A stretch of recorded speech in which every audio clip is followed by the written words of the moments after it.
Hello everyone, welcome to Come Sit at My Table. We are Tom and Melissa and we're really happy that you've joined us for this video. Tonight we are making raspberry white chocolate chip cookies. Now we're making these because we love them, but also because our daughter loves raspberry anything. And these are one of her favorite cookies. So let's talk about what we need for this cookie recipe. You're going to need 4 ounces of cream cheese, and that's just half of an 8-ounce brick of cream cheese. If you buy a box of cream cheese, that's 8 ounces, so this would be half. You're also going to need 1 stick of butter, that's half a cup. You're going to need 2 tablespoons of some type of shortening. Now I'm using butter flavored Crisco. You certainly don't have to do that. Just regular Crisco will work just fine, or whatever shortening you like, but I'm using butter flavored Crisco. You choose what you want.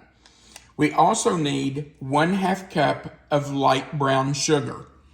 Now I'm going to stop right here and dump those 4 things into our mixing bowl because those need to cream for a minute or two while we're talking about our other ingredients. So let's just throw those in, come down here, and get those started creaming. All right, we will let that cream and we will talk about what else we need. Now, to do a single batch of this, you also need 4 other ingredients. Before I forget, let me tell you that we normally double this. This is a single batch and it'll make around 24 cookies if you use a 3 tablespoon scoop. Normally, I double everything and make about 48 cookies. But for the purpose of this video, I'm just doing a single recipe with you.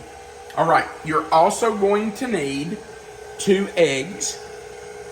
And it's best if all of these ingredients are at room temperature. Your cream cheese, your butter, your Crisco, your eggs. If everything's at room temperature, it just works a little better. You also need 2 7-ounce boxes of Jiffy Muffin mix.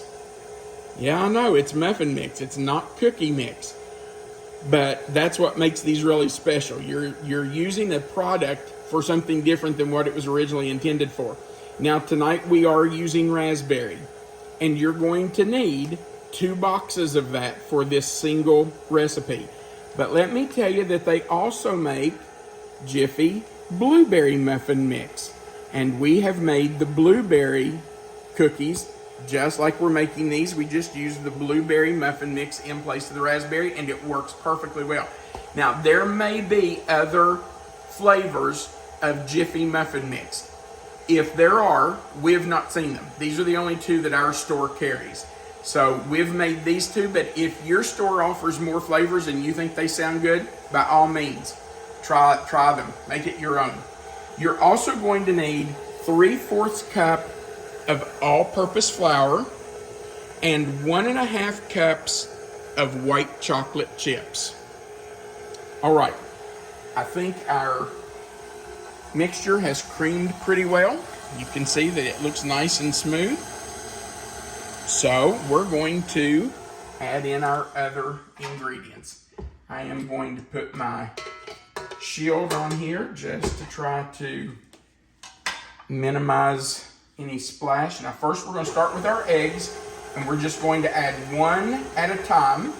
Let that get mixed in and then we'll add the other one.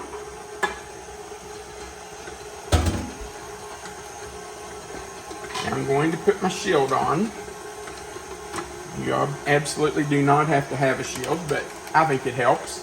Now we're going to add our Jiffy Muffin Mix.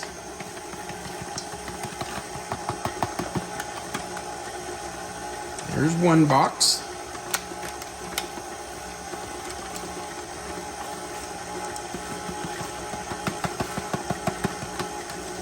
And there's the second box. All right.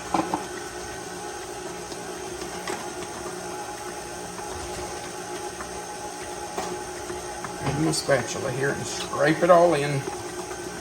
Everybody in the pan. Now let's add our flour.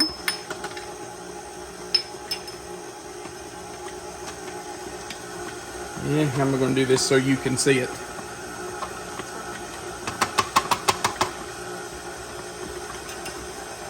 Scrape that in again. I do have the scraper blade on the cookies. I'll raise this up so you can see what the dough looks like. Okay, so there's the dough. And we're going to add in our 1.5 cups of white chocolate chips. And I'll just stir that in for a second or two to make sure it's mixed in well. You don't want to beat it too much and beat those chips to death, but just mix them in really well. Okay. Now, this dough has to go into the refrigerator and chill for a minimum of 30 minutes. It's better if it could chill an hour, but if you don't have an hour, 30 minutes will work. But it does need to be chilled, because if you baked it right now, they would just kind of spread all over your cookie sheet. So let's put it in the refrigerator, let it chill for 30 minutes to an hour. I'll probably wait an hour. And then we'll come back and let you see us scoop it out, and we'll bake a batch.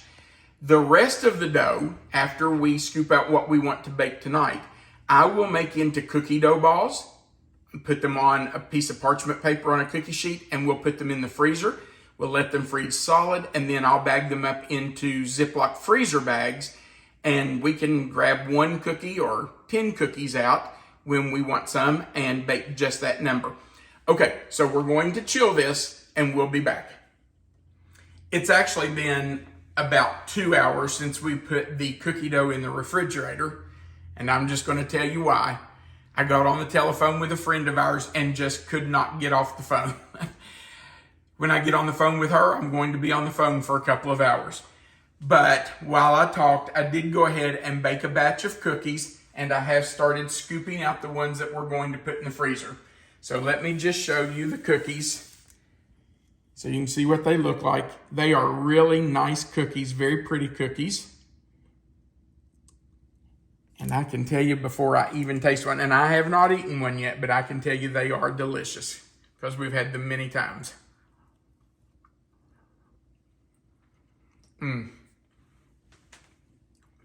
These are the raspberry. They are wonderful. I did go ahead and make a second batch with the blueberry. I haven't scooped them out yet, but they'll be just as good as these. The white chocolate and the raspberry together is perfect. All right, thank you for watching our videos. We sure appreciate it. If you'd go right below this video and click the thumbs up, and if you've not already, click the subscribe button and the little notification bell, we sure would appreciate that. Also, if you would share our video, there's a share button right below the video. There's also a description box right below the video, and you'll see the title of this recipe there. If you click in it, that box will open. You'll find the recipe written out. Melissa always puts the written recipe, and you'll see our contact information below the recipe. We really do appreciate you watching, and we hope you always remember that you are always welcome to come sit at my table. Have a great day.